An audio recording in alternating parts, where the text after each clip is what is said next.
राम राम भाई सभी को। आज का व्लॉग कुछ अलग होने वाला है।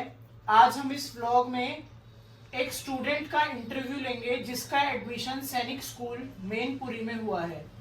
तो दोस्तों ये व्लॉग आप लोगों को लास्ट तक देखना होगा। इस व्लॉग में हम सैनिक स्कूल के बारे में संपूर्ण जानकारी देंगे। तो दोस्तों स्टार्ट करते हैं। मेरे साथ कैडेट अभिनव है और ये इसके फादर हैं मिस्टर अनिल कुमार।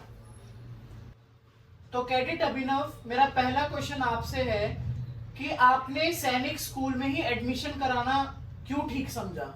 क्योंकि सैनिक स्कूल के अंदर हम अपने आप को फिजिकली, मेंटली और एजुकेशनली हर जगह से डेवलप करते हैं, जो कि एक एसएसबी एस्पिरेंट के लिए बहुत इंपॉर्टेंट चीज़ है।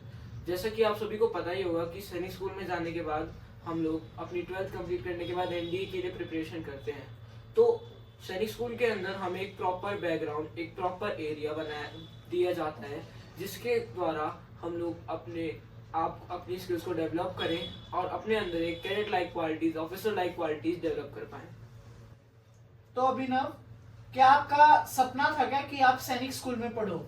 जी, मैं पूरी तरीके से तो नहीं कह सकता, क्योंकि जब मैंने क्लास 5th में, आई थिंक कोविड टाइम था, जब मैंने लास्ट महीने में तैयारी चालू करी थी अपने 6th क्लास के फर्स्ट अटेम्प्ट की, तब मेरे पापा ने मेरे को स्कूल के बारे में बताया था।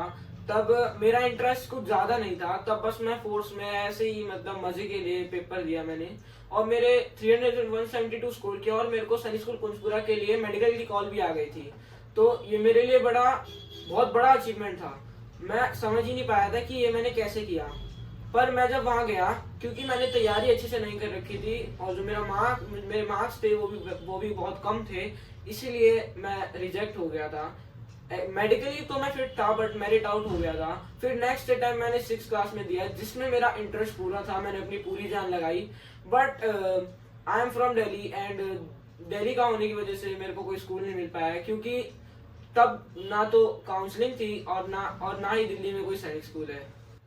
तो मेरा नेक्स्ट क्वेश्चन अभिनव के फादर से है कि सर, आपने अपने बच्चे को सैनिक स्कूल में ही डालना क्यों सोचा? क्योंकि हमारे पास और भी तो स्कूल्स हैं, प्राइवेट स्कूल, गवर्नमेंट स्कूल, तो सैनिक स्कूल में ऐसी क्या बात है? देखो, अगर बच्चा अच्छा है तो स्कूल सारे अच्छे होते हैं, पहली बात तो। लेकिन हमने सैनिक स्कूल ही क्यों चुना, उसके लिए उसके पीछे कुछ खास रीजन है। उसका रीजन ये है कि अगर आर्मर्ड फोर्सेज में हमने बच्चे को भेजना है तो उसके लिए एक प्रॉपर बैकग्राउंड, प्रॉपर क्राइटेरिया, वो सारी संपूर्ण चीजें केवल सैनिक स्कूल ही पूरी कर सकता है, और कोई प्राइवेट स्कूल इस तरह का कंपटीशन में नहीं पूरी कर सकता। तो अभिनव आपने कहाँ से तैयारी करनी शुरू करी? मतलब आपने कहाँ से पढ़ाई करी? आपने कैसे इस पेपर को क्लियर किया? तो मैं बताना चाहूंगा कि सबसे पहले जब मैंने क्लास 6 में पहला अटेम्प्ट दिया था, तब मैंने खुद से घर से पढ़ाई करी थी एक गाइड लेके। सेकंड अटेम्प्ट के अंदर मैंने यूट्यूब से पढ़ाई करी थी, और मेरे एक सर थे, उन्होंने मेरे को थोड़ा बहुत पढ़ाया। फिर कुछ टाइम बाद मैंने जब 9th का अटेम्प्ट दिया, जिसमें मेरा सिलेक्शन भी हो गया और मैं भी सैनिक स्कूल मैनपुरी में जिसकी वजह से पढ़ पा रहा हूँ, तो उस अटेम्प्ट के लिए मैंने तैयारी करी थी मेरे सर के पास, जिनका नाम है प्रदीप कुमार। उनकी कोचिंग है तेजस कोचिंग सेंटर, जो कि मेरे घर के पास में ही है। और साथ ही साथ मैं अपने फिजिकल को भी मेंटेन करता था, वो मैं अपने दूसरे सर की एकेडमी, जो कि मानव डिफेंस एकेडमी है, वहां पर करता था।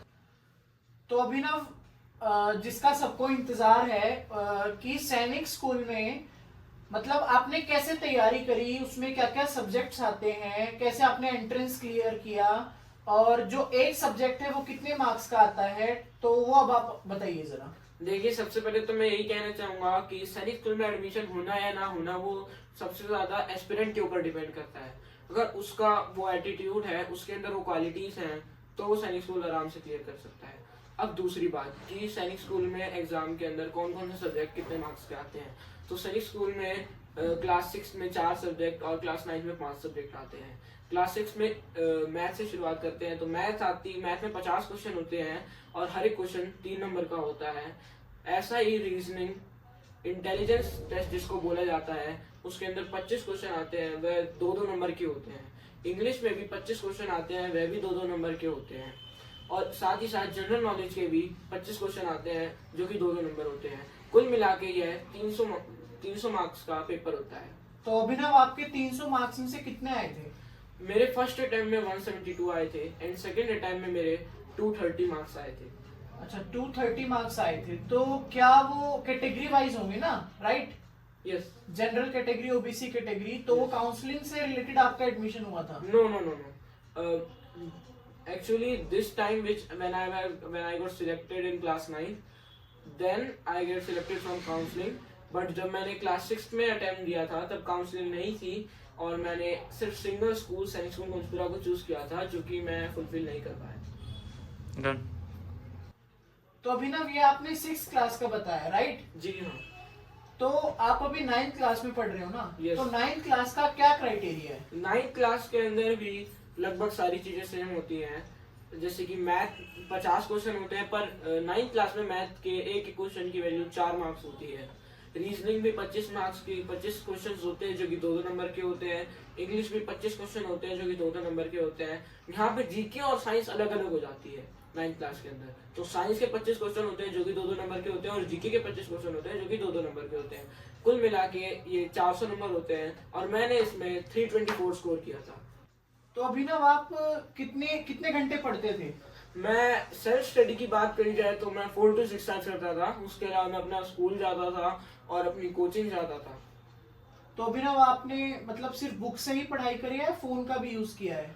जी, मैं फोन का यूज ज्यादा नहीं करता था, जितनी जरूरत है उतना ही करता था। जैसे कभी कोई वीडियो देख ली, कभी कोई मैराथन देख ली, जिससे कि मेरे कुछ डाउट्स क्लियर हो जाते थे और मुझे नए क्वेश्चंस मिल जाते थे प्रैक्टिस करने के लिए।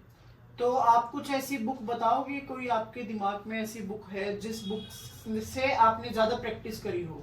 जी, मैंने अगर गाइड की बात करी जाए तो अरिहंत की जो सैनिक स्कूल क्लास 9 की गाइड है उससे बढ़िया गाइड कोई हो ही नहीं सकती। और प्रैक्टिस सेट की बात ऐसी है कि आपको जितने प्रैक्टिस सेट मिल पाए आप उतने प्रैक्टिस सेट कीजिए, क्योंकि हर प्रैक्टिस सेट आपके 1 नंबर बढ़वाने के लिए बहुत मदद करता है आपकी। ग्रेट अभिनव, लेकिन उसके अलावा आप मुझे एक बात बताओ कि बेसिकली तैयारी तो सब करते हैं लेकिन प्रैक्टिस सेट मैंने जहां तक देखा है बच्चे कम करते हैं। तो आपने कम से कम कितने प्रैक्टिस सेट कर दिए होंगे? जी, मैंने 100 to 120 प्रैक्टिस सेट में कर चुका हूँ क्लास 9 के लिए। ठीक है अभिनव। तो अभिनव आपका एडमिशन सैनिक स्कूल मेनपुरी में हुआ है, राइट? जी हाँ। तो वहां पर आपका क्या डे रूटीन रहता है? आप क्या रूटीन रहता है? कितने बजे आप उठते हो, पढ़ते हो, वो बताओगे आप जरा? जी हाँ, बिल्कुल।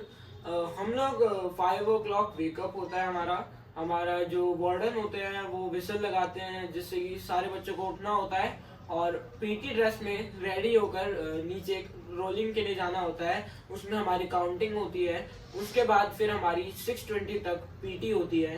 पीटी होने के बाद हम लोग अपने हॉस्टल आते हैं, फ्रेश होते हैं, बात लेते हैं। देन हम लोग 7:20 ब्रेकफास्ट के लिए जाते हैं। उसके बाद फिर हमारा 8:15 से स्कूल होता है जिसमें हमारी असेंबली सबसे पहले होती है। उसके बाद हमारे 7 पीरियड होते हैं और 3rd पीरियड के बाद हमें स्नैक्स भी दिया जाता है। उसके बाद जब स्कूल खत्म हो जाता है तो हम लोग सीधा मैस में जाते हैं। मैस में हम लोग अपना लंच करते हैं। लंच काफी अच्छा होता है जिससे कि हमारी जो टायर्डनेस है हमारे अंदर वो कम हो जाए। फिर हम जाके काम करते हैं, थोड़ा रेस्ट करते हैं। देन हम लोग अपनी गेम्स के लिए तो रेडी हो जाते हैं। फिर 4 o'clock विसल लगती है गेम्स के लिए। Then 4:30 to 5:30 we have our games. I love to play basketball at that time, and then we come to our hostel and enjoy the evening snack. And after of the evening snacks, we take bath and ready for the evening prep. Evening prep is like a tuition for us. In the evening prep, we read by ourselves. It's like a self study, do which we can take help from our teachers for solving our doubts. Then 8:30 तक हमारी prep होती है। उसके बाद हम लोग अपना dinner करते हैं। डिनर के बाद एक लास्ट काउंटिंग होती है। उसके बाद हम लोग अपने हॉस्टल के लिए मार्च करते हैं एंड 10:30 लाइट ऑफ हो जाती है। देन हम लोग सो जाते हैं। एक मिनट। तो अभिनव आपने अपने स्कूल के बारे में तो बता दिया, लेकिन उसके अलावा आप ये भी बताओ कि आपके मेस में खाना कैसा मिलता है? आपके वहाँ पर ट्रेनर, टीचर और हॉस्टल के जो रूम्स हैं, प्लेग्राउंड्स हैं, मतलब आपके स्कूल ओवरऑल कैसा है? तो सबसे पहले एजुकेशन की बात करते हैं।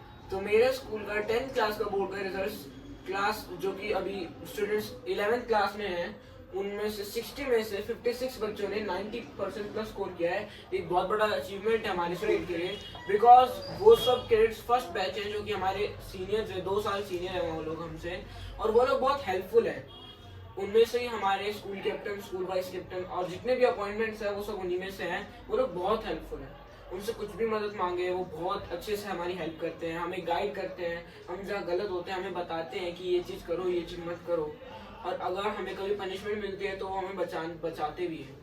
साथ ही साथ अब बात करी जाए तो मेरे टीचर्स की, हमारे टीचर्स जो है वो सिविलियंस होते हैं पर वो भी बहुत अच्छे होते हैं। उनका भी पढ़ाने का तरीका बहुत अच्छा होता है। वो अपनी फील्ड पे बहुत डेवलप्ड होते हैं, उनको अपनी फील्ड के सारे लगभग हर चीज़ आती है जैसे, और खाना मेस का बहुत अच्छा होता है। और बात करें हॉस्टल की तो हम लोग हॉस्टल में डॉर्मेटरीज वाइज रहते हैं और डॉर्मेटरीज के लिए सब साफ सफाई के लिए लोग हैं, और हमारा हॉस्टल बहुत अच्छा है। ओवरऑल हमारा स्कूल आई थिंक मेरे हिसाब से सारे सैनिक स्कूल में सबसे बढ़िया स्कूल है। ओके अभिनव,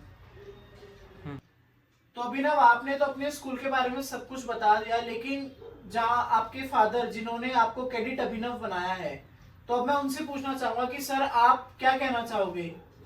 देखो जी, हमारा ऐसा, हमारे बेटे के नाम के आगे जो कैडेट लगा है, मैं उसको रियल कैडेट में देखने का मेरा सपना है, और मैं चाहता हूं कि ये हमारे परिवार के साथ साथ हमारे देश का भी नाम रोशन करे और ये बड़े मुकाम तक पहुंचे जहां मैंने सोचा नहीं है वहां तक ये पहुंचे। ठीक है सर, ऑडियंस को क्या गाइड, आपकी क्या राय है?